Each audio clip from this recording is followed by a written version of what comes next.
בנות 20 יוצאות בריקוד, כי חתן הן מוכרחות לצוד. מי שלא תצוד בבוא זמנה תישאר לרווקה זקנה. שנות ה-20 הן שנות נעורינו, כבר יצאנו מחסות הורינו. מחסות הורינו רק יצאנו, וכבר יש לנו בנות שלנו.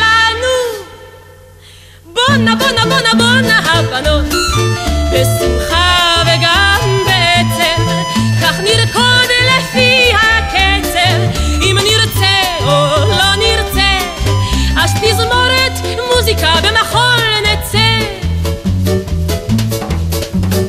בנות 30 הן מוכרחות לרקוד, רק בשביל לצאת מן האסירים. בנות 30 הן מוכרחות לרקוד, שיחשבו שהן רק בנות 20. הילדים גדלים אל מול עינינו, עוד מעט נהיה כמו הורינו. מוכרחים לרקוד וגם לשמוח, זה עוזר לזכור וגם לשכוח. בונה בונה בונה בונה הבנות, בשמחה וגם בעצב, כך נרקוד לפי הקצב.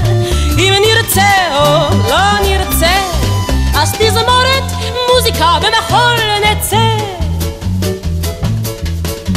בנות 40 הן מוכרחות לרקוד, הרגליים הן עוד חטובות. אילו הן שנותינו הטובות, סוף סוף יצאנו מכל החובות.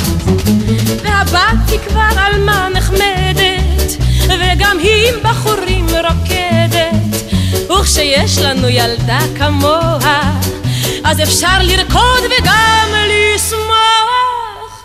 בונה בונה בונה בונה הבנות, בשמחה וגם בעצב, כך נרקוד לפי הקצב.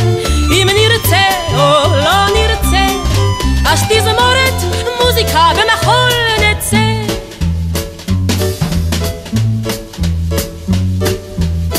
בנות 100 הן מוכרחות לרקוד, עם הנינים ועם הנכדים. בנות 100 הן מוכרחות לרקוד, שהתפקעו כל הידידים. בנות 100 רוקדות על הבלדה, שהבעל יאזין מלמטה, גם אם בלב עוד יש טיפונת עצב, ברגליים עוד שמור הקצב. בונה בונה בונה בונה הבנות,